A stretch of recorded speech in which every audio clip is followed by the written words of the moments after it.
They say every mother remembers the moment she gave birth to her child. I remember the silence that followed. The nurse had placed Mark in my arms, and I looked into his face and swore I would never let this world hurt him. I had no idea it would be him who tried to break me in the end. Saturday night. The city was lit like a jewel box, one of those early spring evenings where the air feels expensive, crisp, almost suspiciously perfect. I stood outside the glass doors of the Eastwood Gallery, clutching a small velvet box in my gloved hands. Inside was the only thing I had left from my late husband, a diamond necklace. He gave it to me when I turned 30. I was going to donate it tonight. Not because I needed to prove anything, but because Mark, my son, was hosting a charity gala. His name was printed in gold on the invitation, Director of Community Hearts Foundation. It sounded noble, it sounded worthy. I wanted to believe it was real. The valet didn't recognize me. That was fine. I didn't expect him to. People only see what they want to see. An older woman in a blue coat, not tailored, not flashy, just neat. The kind of coat someone like Sophie, my daughter-in-law, would call practical with a smirk. She liked designer things, and she liked reminding me that I didn't own any. I stepped inside and was immediately swallowed by a world that didn't belong to me. Crystal chandeliers, waiters in white gloves, laughter that floated like smoke, thin and cold. I spotted Mark across the room. His back was straight, suit flawless, hand resting gently on Sophie's waist. He looked polished, important, like the kind of man magazines wrote about, like someone who had never grown up watching his mother scrub motel bathrooms just to put food on the table. I moved toward him, slowly, carefully. My heels clicked softly on the marble. He didn't see me. Sophie did. Her lips curled upward, but not with warmth. It was the kind of smile that could slice skin if you got too close. I raised a hand slightly, half a wave, half a gesture of peace. That's when she turned her head and whispered something into Mark's ear. He stiffened. Then he turned around. For a second, I thought he might hug me, that he'd say something kind. Instead, he glanced at the box in my hand, then back at my face. "Mum," he said flatly, "this section is for high-level donors. The main ballroom is that way." He didn't point. He didn't need to. Behind me, people had stopped talking. The air shifted. I felt their eyes press against my spine like needles. Sophie touched his arm, leaned in, voice loud enough for the guests nearby to hear. Maybe somewhere more affordable would be more comfortable for her. I stood very still. My heart didn't race. It didn't have to. It was too old for that. I just looked at them both, and then I laughed. Not the kind of laugh that floats away.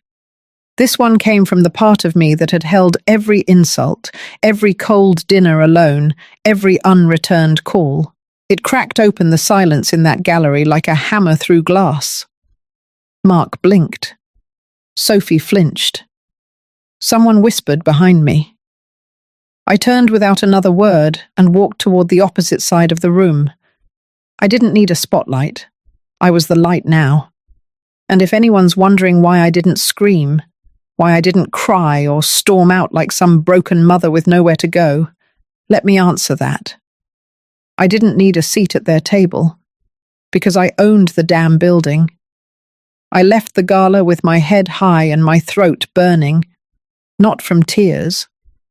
That part of me had dried up years ago. I didn't take a cab. I didn't wait for the valet. I walked 3 blocks in heels that pinched my toes, holding the velvet box like a weapon. The city lights blurred into each other, but my mind was sharp. Every breath I took felt like it was fueling a fire that had been building in my chest for too long. They had finally done it. They had drawn the last line in the sand. When I got home, I didn't take off my coat. I didn't sit down. I went straight to the back of the house, into the laundry room, and pulled aside a tall cabinet. Behind it was a key, taped to the back wall. A key no one else knew existed. Not Mark. Not Sophie. No one. I used it to open the door to the garage, then to the false wall behind the old freezer. And there it was. The room they had never seen. My archive. My arsenal. Inside were 4 metal filing cabinets, a safe, and a desk with a lamp that flickered when the weather changed. The walls were lined with boxes labelled in my handwriting. Lease agreements, business records, photos, bank slips, audio cassettes. I turned the lamp on and sat down. My legs ached, my hand trembled when I reached for the first folder. Mark's name was on it. I flipped it open and there it was. The document from 5 years ago, where he'd convinced me to co-sign a loan for his new office space. I was the guarantor. The only reason he got the loan was because of my signature. The paper still had the coffee stain from the day he promised I'd never be involved in anything stressful again, that I could relax, that he'd take care of everything now. I opened the next folder. Sophie, a transfer of ownership contract. She had pushed me to sign it under the pretense that it would help with tax issues if I temporarily transferred the condo's title to her name. I never got it back.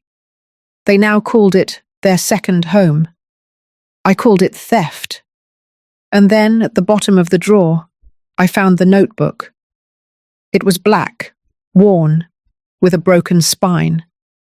My husband's handwriting was on the first page. It used to be his ledger. When he passed, I turned it into mine.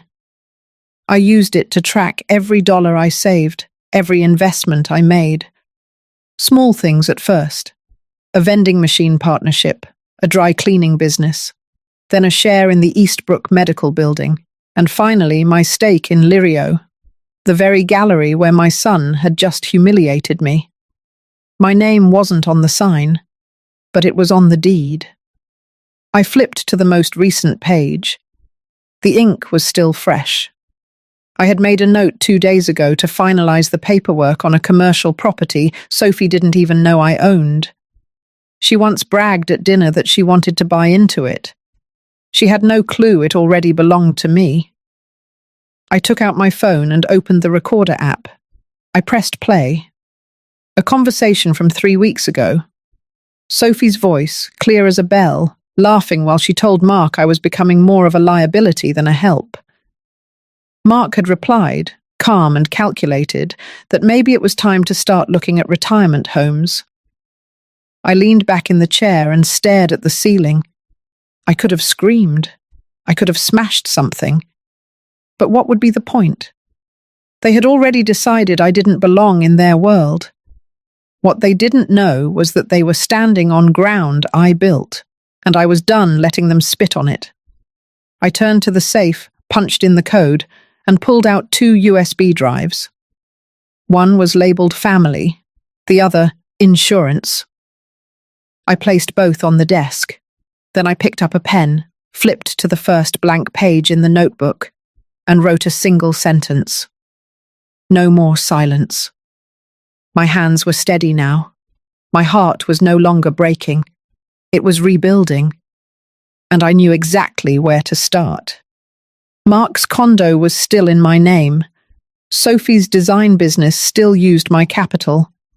And the charity fund Mark paraded around in public. Half of that came from my money. They thought they were cutting me out. But they had only drawn a map for me to strike back. And I would. Not with lawyers, not with yelling, with precision, with facts, with receipts. I stood up, pulled the chain to turn off the flickering lamp, and closed the door to the archive behind me. They had made a mistake. They had forgotten who raised them. 2 days after the gala, I made the first move. I called Sarah. She answered with that soft voice she always used when unsure who was on the other end. I didn't waste time. I said her name. She went quiet. Then I told her I wanted to meet. Just 15 minutes, somewhere private. Sarah wasn't just some old friend. She was the long-term partner of Caleb, Mark's youngest uncle. And more importantly, she was sharp, observant. She had been circling the edge of that family for nearly a decade, always watching, always absorbing. She'd seen the games, the pecking orders, the subtle shifts in loyalty that happened during family dinners. She wasn't blind. We met at a quiet cafe on the edge of Midtown. Not one of those trendy places where Sophie liked to sip overpriced espresso and post fake candids. This place had chipped mugs, a waitress who looked like she'd punch anyone who asked for almond milk, and a corner booth I had sat in many times when I needed to think. Sarah showed up 10 minutes early. She slid into the booth without a word and looked at me like she already knew this wasn't just a social call. I pulled out my phone and placed it on the table. I didn't press play. Not yet. I wanted her to hear it after I gave her the full story, not the edited version Mark liked to tell everyone about his sweet, forgetful mother who was stuck in the past. I gave her the truth. Not all of it. Just enough. She listened. Her eyes didn't blink much. She didn't interrupt. Just nodded, occasionally pressing her lips together like she was physically trying to hold back a reaction. When I was done, I finally played the recording. Mark's voice, low and careless, filled the space between us. We're wasting too much time with her. She's not useful anymore. We need that condo back before she decides to leave it to some charity or worse, starts asking questions. Then Sophie's voice, smug and clipped. She's old. She'll forget. Or die. Either way, we'll get it. I paused the recording there. Sarah didn't move for a moment. Then she whispered, I always knew they were selfish. But this is something else. I leaned forward, kept my voice calm. They think I'm done, that I'm out. They're comfortable, too comfortable. They've forgotten I still know where all the bodies are buried. Sarah looked at me with something close to respect. You want to go public? Not yet. I want pressure. I want them paranoid. And I want you to help me push the first domino. She hesitated. Then she said one word. How? I pulled out an envelope. Inside were photos, screenshots, emails, a copy of a text Mark had sent Caleb 2 years ago, the one where he'd begged him to convince me to sell the lake house. He said he'd give Caleb a cut. Sarah flipped through it in silence. When she finished, she said nothing, but her jaw was set. She slid the envelope back toward me. Keep it. You'll need that when you press harder. I nodded. Then I said the one thing that changed everything. Mark's scared of exposure, but he's terrified of losing control, especially over Sophie. That got her attention. Sarah raised an eyebrow, leaned in. You think I should talk to her? I shook my head. No, I think you should talk to Mark, directly, just enough to let him know the walls are closing in. Mention the lake house. The text. Don't accuse, just plant the seed, and say you're not the only one who knows. Sarah didn't smile, but she didn't say no either. The next morning, I waited. I didn't have to wait long. By noon, my phone buzzed. A message from a blocked number. It read, "We need to talk." No name, no signature. But I knew who it was. Mark was never good at hiding his panic, and I wasn't hiding anymore. I replied with a single word, soon. Then I went back to work, back to my files, back to organizing everything into categories, assets, evidence, names, dates, faces. I made 3 backup copies, stored them separately. I wasn't being paranoid, I was being prepared. Mark thought he had trimmed the branches. He didn't realize the roots were still alive, deep, waiting, and now they were growing back fast, and sharper than ever. The invitation came on a Tuesday, a family dinner, hosted by Mark and Sophie. Casual, just us, no formalities. I read the message twice before deleting it. I already knew what it was. Not a reconciliation, not a gesture of love. It was a trap, a test, a final attempt to reassert control before things slipped out of their hands completely. I accepted anyway. The dinner was set for Friday night, 7 p.m. at their place. The same condo I technically still owned, the same address on the mortgage documents signed with my name on the bottom and theirs nowhere in sight. I dressed simply, not to impress, not to provoke, just to be undeniable. When I arrived, the lights were too bright, the table too perfect, the wine already poured, and their smiles, those were fake enough to crack under pressure. Mark pulled out my chair.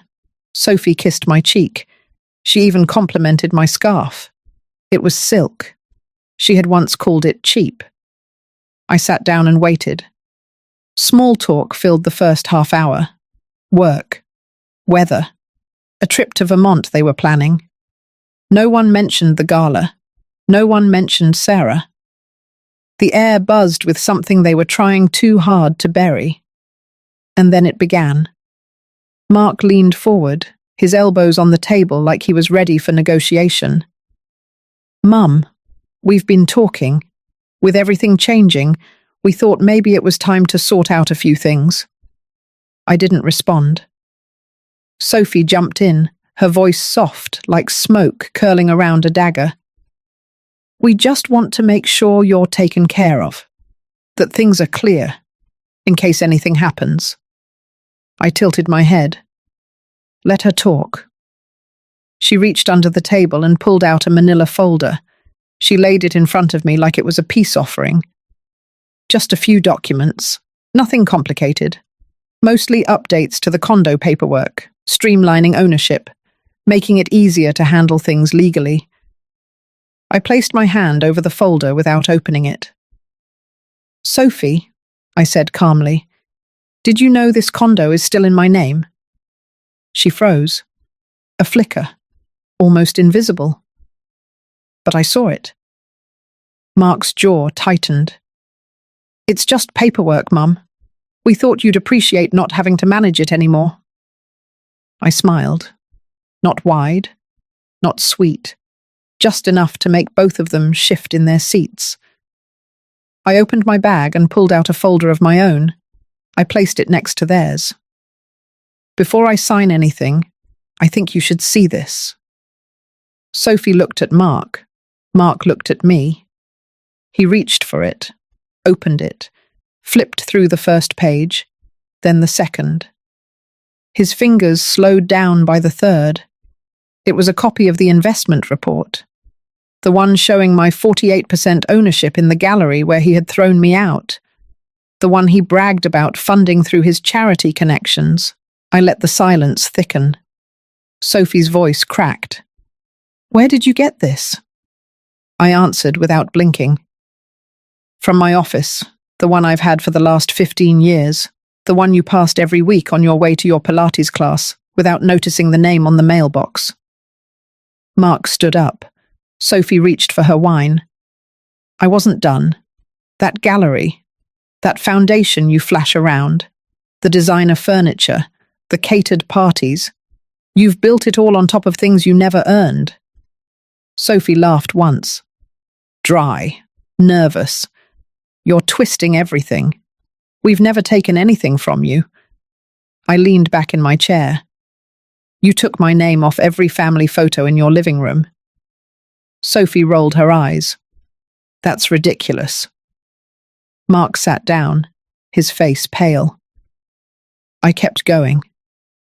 "You pushed me out of decisions. You told people I was sick, that I forgot things, that I was better off resting." Mark interrupted. "Because you've been acting like a victim. Everything has to be about you. I stared at him. My son, the boy I once carried for blocks when he was too tired to walk. I pulled out one last thing from my bag. A copy of the gala floor plan, highlighted in red, the donor seating section, marked in blue, the security footage stills showing me being turned away. I handed it to him. You thought I'd forget. You counted on that. You counted on me being too old, too soft, too used to being pushed aside. Mark's hands trembled. Sophie whispered something under her breath. I stood up. This condo, this wine, this entire image you've built, it exists because I let it, and now I'm done letting it. Mark looked up. You came here to threaten us. I shook my head. I came here to remind you. I have nothing to prove. But you have everything to lose. I turned and walked toward the door. Before I left, I said one final thing. Next time you ask me to dinner, make sure the seat is mine before I walk in, because the next time, I might bring guests. And cameras. Then I closed the door behind me. Let them sit in the silence they created. Let them stew in it. Let them finally feel what it was like to be on the outside looking in. Because I wasn't their burden anymore. I was the storm. 2 days after that dinner, something shifted. I didn't hear from Mark. I didn't expect to. But the silence was heavier than usual. The kind of silence that comes before a storm breaks. I had already made my move. The cards were on the table. Now it was their turn to react. And they did. Not with apologies, not with remorse, but with panic. It started with Sophie. She showed up at my door, no warning, just knocked, wearing oversized sunglasses and holding a tray of bakery muffins like it was some kind of peace treaty. I opened the door, didn't say a word, just looked at her. She smiled, forced and too bright. Thought I'd stop by, talk, maybe clear the air. I stepped aside, let her in. Not because I wanted to hear her, but because I wanted her to see the inside of the apartment she had tried to erase me from. She sat down on my couch like it was unfamiliar, because it was. She hadn't set foot in here in over a year, not since she suggested I start spending holidays at the retirement centre down the street. She cleared her throat, placed the muffins on the coffee table, then spoke with that carefully rehearsed voice she used when trying to land a deal. We were all a little tense the other night. I think things got taken out of context. I let her talk. Mark's been under a lot of pressure, with the foundation, with work. He didn't mean what he said. She paused, glanced at me like she expected a reaction. He's just worried. You know how it is, trying to hold everything together. He's not good with emotion. He gets defensive. I leaned back in my chair. Then she leaned forward. We're just trying to protect what we've built. The reputation, the stability. You of all people should understand that. You've been through worse. I smiled. Cold. Measured. What exactly are you trying to protect him from? Her jaw tightened, but she kept the smile. From fallout. From rumors. You've always been private, always valued discretion. We want to respect that. And then she dropped the act, just for a moment. Look, we know what you're doing. The timing, the pressure, the files, the sudden interest in old paperwork. It's all very calculated. I didn't flinch. Because it is. She stood, voice sharp now. Do you really want this to go public? To drag your own son through the mud? You'll be seen as bitter, petty. No one respects a mother who tears down her own family. I stood too. You think this is about reputation? She hesitated. I kept going. You're worried about exposure, about the image you sold to the world falling apart. You're terrified someone will see behind the curtain and find out you're nothing more than a thief in pearls. Sophie's face drained of colour. You used me, both of you, for money, for property, for access. And when you thought I was too old to fight back, you tried to erase me. From the house, from the photos, from your lives. She snapped. We gave you everything. We made you part of our world, and you threw it back in our faces. No, I corrected her. You offered me a seat at the table you built on my back, and then you pulled the chair when I sat down. She turned toward the door. This is war now. No, I said calmly. War was last week. This is retribution. The door slammed behind her. That night, Mark called, late, voice raw, angry. You had no right to involve Sarah. I said nothing. He kept going. What are you after? Money? Control? Recognition? I answered slowly. I want the truth to come out. I want everyone to see who you really are. I want the masks off. He tried to laugh. It came out hollow. You think anyone will believe you? They already do. I hung up. By morning, the rumours had started. Not from me, but from whispers inside their own circles. Someone leaked details about the gala, about the gallery, about the tension at the foundation. Nothing traceable, but enough to rattle the nest. The next day, a board member from the foundation had resigned without explanation. Another froze funding. Mark was losing control. By Friday, Sophie's design clients began pulling contracts.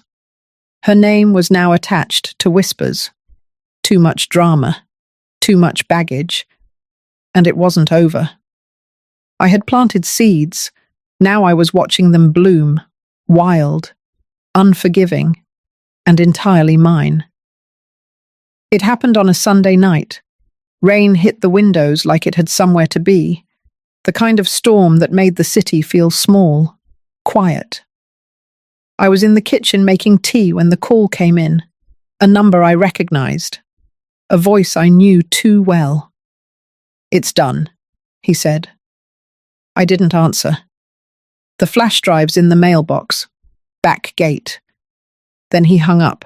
I opened the door, stepped out barefoot into the cold, and walked to the back gate. Inside the rusted mailbox was a small envelope. No name, no label. I went back inside, dried my feet on the rug, and sat at the kitchen table. I inserted the drive into my laptop, opened the file, and hit play. The screen lit up with grainy footage. Night vision. A narrow kitchen, familiar walls. The camera was well hidden, perfectly angled. I saw Mark. I saw Sophie. And I saw everything unravel in real time. They were mid-argument, voices already raised. You told me it was handled, Mark said, fists clenched at his sides. And you told me she was senile, Sophie snapped back. But she shows up at our door quoting mortgage clauses and waving foundation bylaws like a lawyer. She's bluffing. She's not. Sophie shouted. You saw the papers. You saw the look in her eyes. That wasn't bluff. That was blood. Mark ran a hand through his hair. We pushed too far. No, Sophie barked. You pushed too far. I told you not to delete her name from the foundation's records. I told you not to touch that trust fund until we had full control. She was never going to hand over full control. She was waiting for us to screw up. Sophie's voice dropped. Cold. Calculated. Then we bury it. Delete everything. Sell fast. Liquidate and vanish. And her? Mark didn't answer. She's not stupid, Mark. Neither are we. I paused the video. I sat in silence for a long minute. My hands didn't shake. My breathing didn't spike. I had known. I had always known. But watching it unfold, hearing the way they spoke about me, about the plan to gut everything I built, it flipped something in me. This wasn't just greed. It was betrayal with surgical precision. I opened the next file. Audio only. Clear. Crisp. Same night. Same room. Just later. Mark was alone, talking on the phone, to someone I couldn't see. She's getting in the way. I'm serious. She's going to ruin everything. If she leaks that footage, we're done. The board will pull out. Donors will back off. The gallery will tank overnight. I'm not saying hurt her. I'm saying shut her up. Legally, financially, whatever it takes. She's got assets. We need to block them. Freeze her accounts. Get a lawyer. Use mental incompetency if we have to. She's almost 70. No one will question it. I stopped the playback. There it was, clear as day. My own son, planning to strip me of my legal rights, freeze my bank accounts, silence me through power of attorney claims, and frame it all as concern, as protection, as love. And I had it all, documented, time-stamped, admissible. I copied the files to a second drive, locked them in the safe, and then did something I hadn't done in years. I called Elias. He picked up after 2 rings. I'm ready, I said. You sure? I'm sure. Meet me tomorrow. 11 a.m. My office. Click. I slept 4 hours that night, not out of fear, out of clarity. By morning, I had sent the footage to my attorney. By noon, 3 backup copies were stored across 3 cities. By sunset, I had scheduled a private interview with a journalist who had been chasing a corruption scandal involving non-profit abuse and misappropriated donor funds. I knew the moment I clicked send on that email, nothing would be the same. And I didn't care. I wanted the fire. Let it burn. They wanted a war of paper and whispers. I was bringing cameras and floodlights. That night, I sat in the dark, sipping tea, the house completely silent around me. And I made a promise. If Mark wanted to erase me from the story, I would write myself back in bold, in ink, with receipts, and a spotlight he could never escape. It all came crashing down the next morning. At 7:41 a.m., the Community Hearts Foundation released a statement confirming Mark's resignation, effective immediately. No thanks, no tribute, just a cold, clean break. At 8:03, Sophie's design firm announced they were terminating her contract due to reputational concerns and client withdrawals. Her name was wiped from the website within the hour. At 8:32, my attorney Marlene called. It's time. I nodded, even though she couldn't see me. I had been patient long enough. By 9 o'clock, the legal notices were delivered. Mark received his via certified mail and email. A formal demand to vacate the condo within 30 days. The property was legally mine, and the title history proved it. He had no lease, no rights, no claim. The furniture was his. The walls, the floors, the air they breathed, that belonged to me. Sophie's came 10 minutes later. A cease and desist for using any of my prior funding or business references in her portfolio. Every contract she landed over the past 5 years was built off connections I had personally secured. Now she was barred from invoking my name, my past investments, or my associations. If she did, we would pursue legal action, and we had the money and evidence to win. The silence from them lasted 4 hours. Then the screaming began. At 1:17 p.m., Mark called. I let it ring. He called again. Then again. On the 4th attempt, I picked up and said nothing. His voice came in hot. Too fast. Too loud. You're throwing us out. I didn't answer. You're evicting your own son. Still nothing. He kept going. After everything we built, everything we gave you, I finally spoke. Everything you gave me was already mine. You just recycled it with your name on the envelope. He snapped. You're out of control. This isn't justice. This is vengeance. I stayed calm. This is documentation. This is enforcement. This is what happens when someone digs a grave and falls into it. He tried to regroup. We can talk. We can fix this. You don't want to burn it all down. I let that sit. Then I said, you already lit the match. And I hung up. At 2:35, Sophie arrived at my door. No muffins this time. No sunglasses. She didn't knock. She banged. I opened it slowly. She looked like she hadn't slept. Her mascara was smudged, her lips cracked, her voice was hoarse. You can't do this. You can't just take everything and walk away. I kept my expression neutral.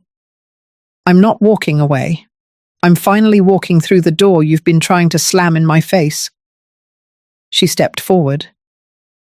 You're destroying his life. Our life.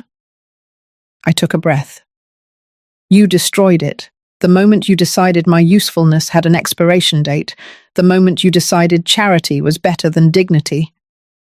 She broke then, her shoulders shook. Please, she whispered, don't do this. We can't survive this. He has nowhere to go. I stared at her, long enough for the pause to feel painful. I survived motel cleaning. I survived sleeping in a chair for weeks while Mark was in the hospital as a child.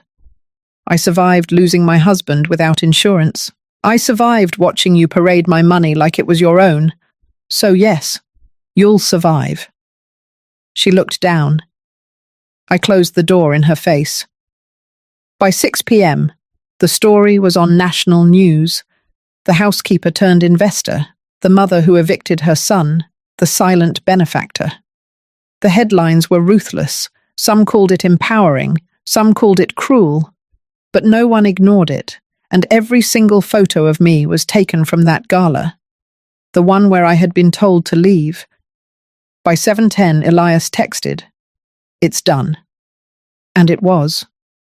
The locks were changed, the accounts secured, the assets frozen. Mark's name was scrubbed from every shared asset. Sophie's design profile vanished into an archive no one would browse.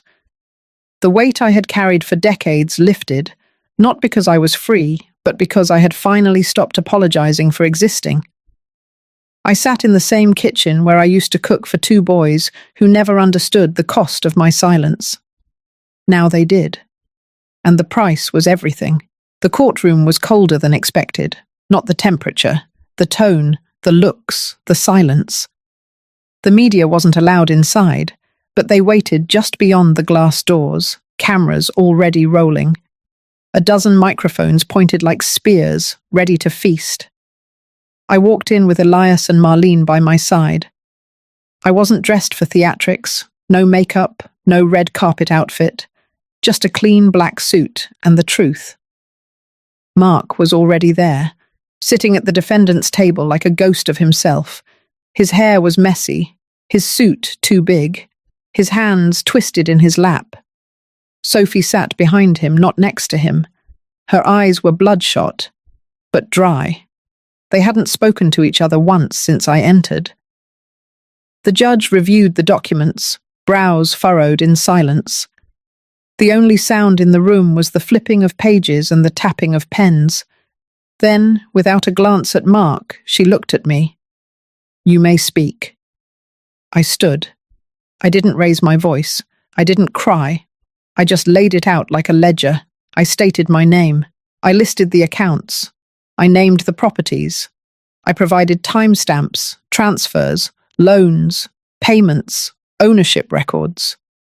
Every investment they had ever touched, I could trace back to my hands, my work, my sacrifice. I mentioned the gala. I mentioned the footage. I mentioned the nursing home recommendation and the forged signature on the foundation transfer. And then I paused. Your Honor, this is not about revenge. This is not a mother punishing her child. This is a woman reclaiming her name. The judge nodded and turned to Mark. His lawyer stood and said they would not contest ownership. He spoke in circles, blamed confusion, blamed administrative mistakes, blamed stress. Not once did they blame themselves. When it was over, the judge made it official. All property rights were reinstated under my name. The attempted POA claim Mark had filed weeks earlier was thrown out as invalid and unethical. The court labelled his conduct exploitative. The Foundation's legal team immediately released a statement distancing the board from his actions. It should have felt victorious. Instead, it felt final. On the steps outside the courthouse, the press crowded in. They didn't ask. They demanded. One reporter raised her voice over the crowd. "Mrs. Whitmore, what will you do now?" I didn't hesitate. I will build something better, something that doesn't forget who built it in the first place. Cameras flashed. That night, Mark showed up outside my apartment. No call, no warning, just him in a hoodie, soaked from the rain. I watched him through the peephole for 10 minutes before I opened the door. He didn't speak right away. When he finally did, his voice cracked. "I didn't think you'd really go through with it. I kept my arms crossed. You thought I wouldn't fight back." He shook his head slowly. "I thought you loved me too much." I studied his face. I did. I still do. But love is not permission. He looked down, breathing heavy. I was scared. When I lost control of the Foundation, when the articles came out. I didn't know what else to do. You lied. You took what wasn't yours. You erased me. His voice barely held. I thought if I could just hold on a little longer, it would fix itself. That's not how the world works. He stared at the floor. His shoes were soaked through. "I didn't mean to become this person." "But you did." He wiped his face. "I'm sorry." I nodded once. Slowly. "I'm not here for apologies, Mark. I'm here for consequences." "So what now? Now you live with what you did." He looked at me like a child again.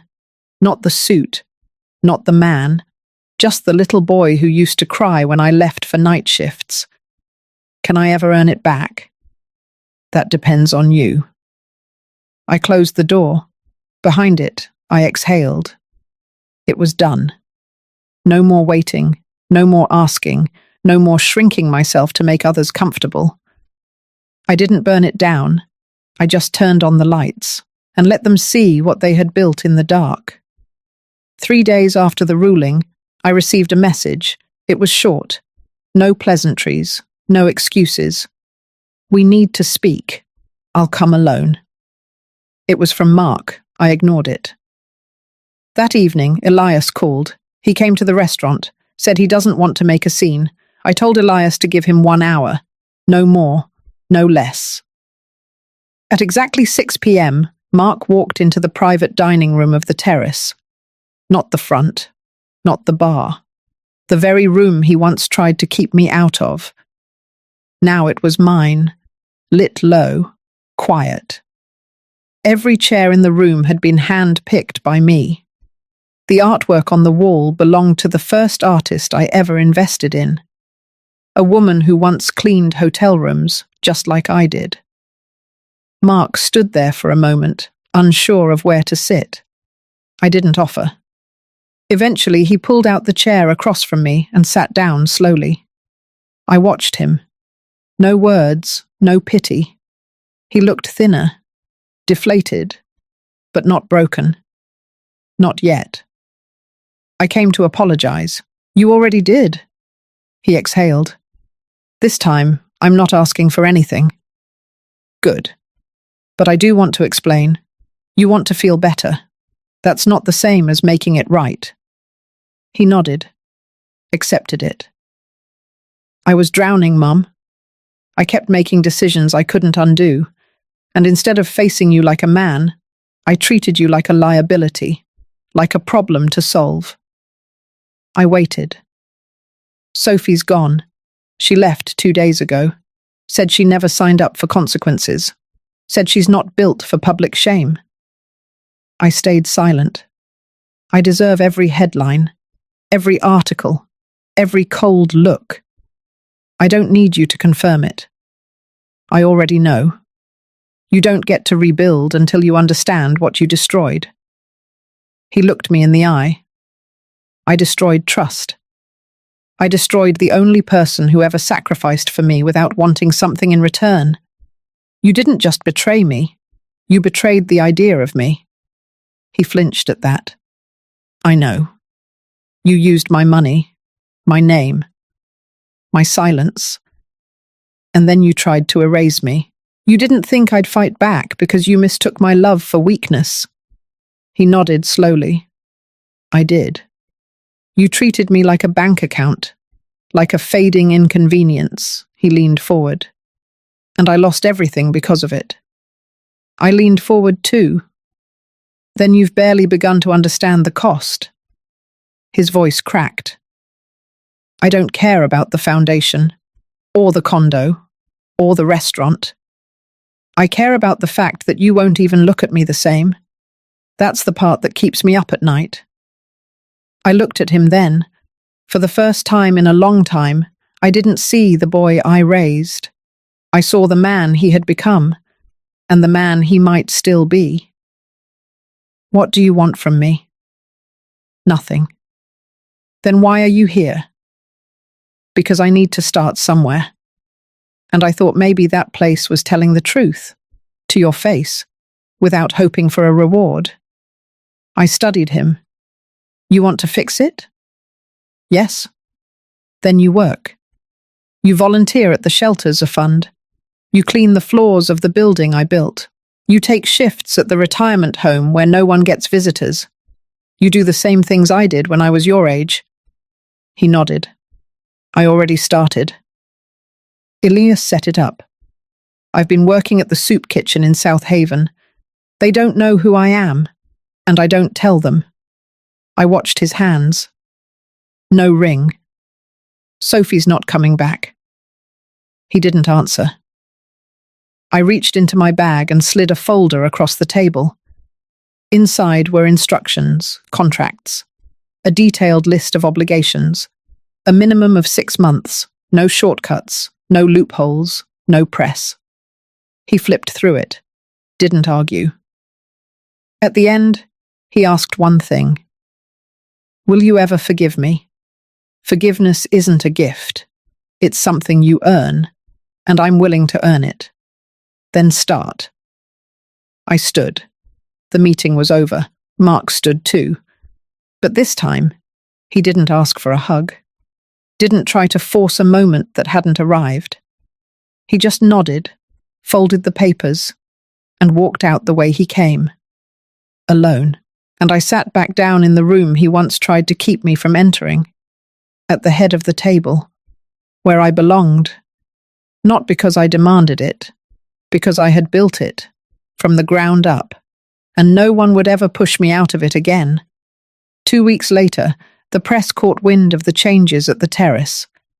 They didn't care about the new charity programs, or the shift in leadership, or the foundation's silent funding of battered women's housing in the area. They only cared that the Marstons were no longer at the top. A picture surfaced, Mark, wiping tables at the South Haven shelter. No designer clothes, no watch, just a thin hoodie and a blank face. It went viral in hours. Some called it a redemption arc. Others said it was a staged performance. But I knew better. It wasn't staged. And it wasn't redemption. It was reckoning. 3 days after the photo broke, I walked into the very same shelter with 2 trays of homemade pot roast and cornbread. I didn't tell anyone who I was. I just dropped the trays off like I used to, when I had nothing to give but food. Mark saw me. He didn't call out, didn't wave. He nodded, kept working. eyes on the task. Good. I left without a word. But it didn't stop there. Sophie's parents reached out next. Not with apologies, with threats. They claimed the public embarrassment had damaged their business, that they might sue for defamation, that I had orchestrated a smear campaign. I invited them to a meeting. Neutral ground, no lawyers, just facts. I laid out the documentation, the investments I had made, the falsified agreements, the texts between Sophie and her financial advisor discussing how to remove me quietly. They left with pale faces and no words. I never heard from them again. Later that week, Elias told me Mark had applied to manage logistics at the food bank. He wanted responsibility, but he also wanted trust, and I wasn't ready to hand that over. Not yet, so I gave the file to Elias and told him to decide. If Mark failed again, the fallout would be on him. I had washed my hands of expectation. 3 days passed, then 4, then 7. No complaints, no scandals, just quiet work. Until the gala invitation arrived. It was for the grand reopening of the terrace, now under the new structure. Community-driven, non-profit funded, a different kind of legacy. I hadn't planned to attend. I didn't care about speeches or press or champagne.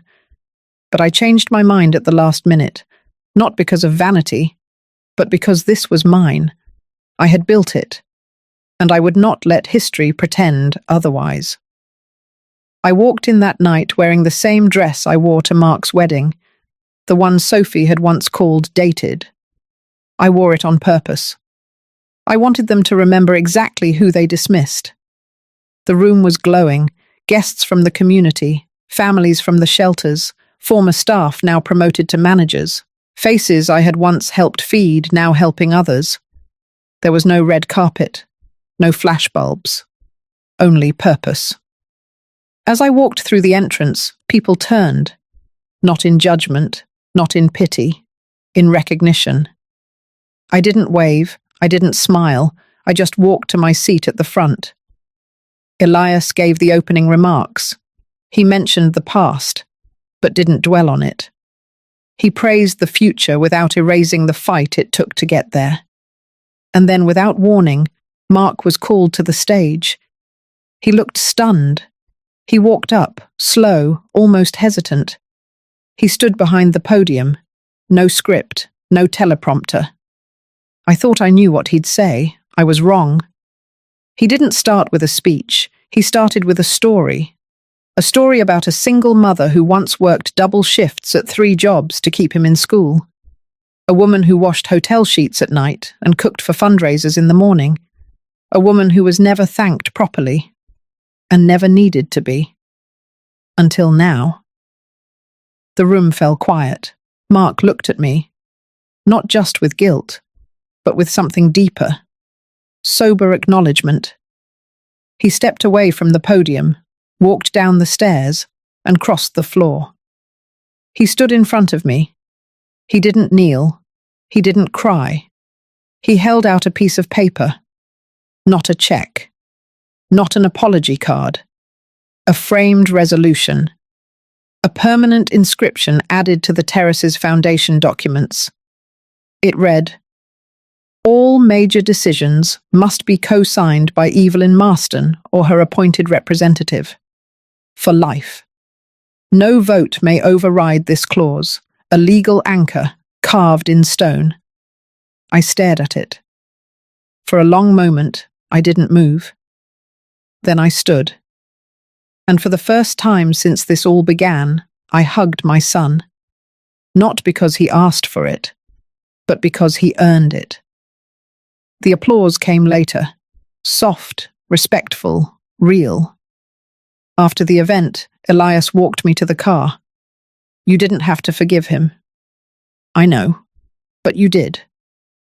"No, I just stopped needing him to fail. That was enough." As the car pulled away, I looked back at the building, its lights glowing like a second heartbeat. It was no longer just a restaurant. It was proof that survival doesn't mean silence, and forgiveness doesn't mean forgetting, only that you've taken back your power, on your terms, and no one else gets to write the ending. I didn't return to the terrace the next day.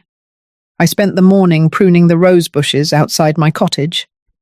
The petals were soft and stubborn, holding on through early frost like they refused to wilt. I liked that about them. No audience, no stage, just silent strength. Later I made tea, sat on the porch, let the breeze carry in the scent of earth and memory. No calls from reporters, no begging voicemails from Sophie. No more headlines, just quiet. And it was beautiful. That night, Mark called, not to ask for anything, just to say he got the job.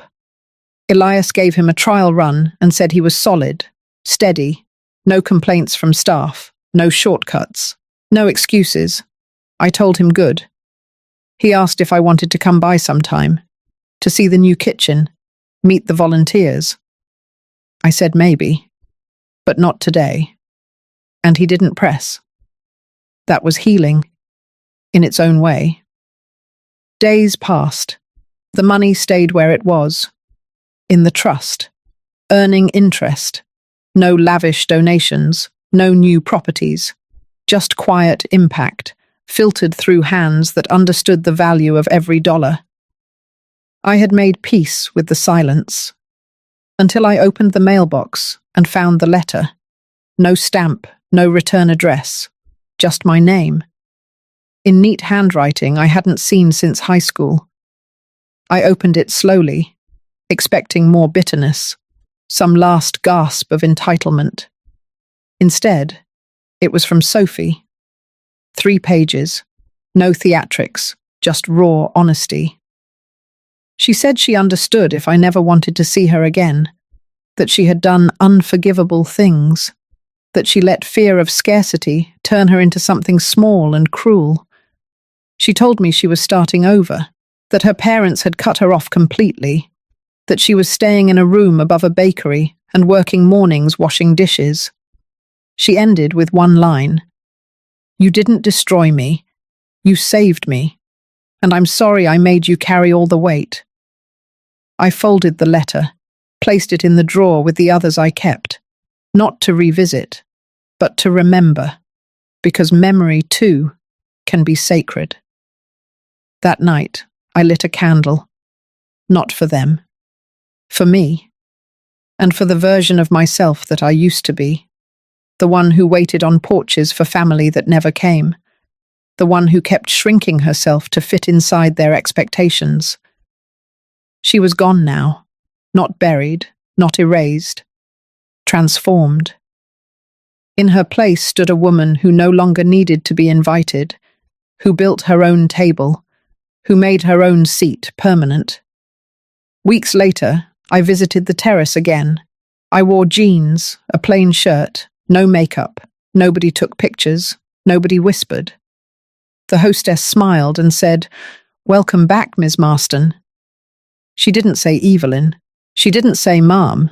She said what mattered. Back. Because I was. Back. But different. Whole.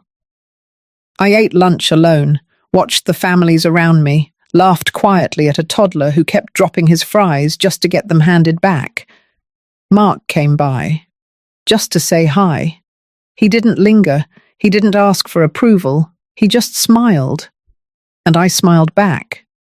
When I left, I took the long way home, windows down, wind in my hair, music low. And for the first time in a long time, I didn't think about what was taken.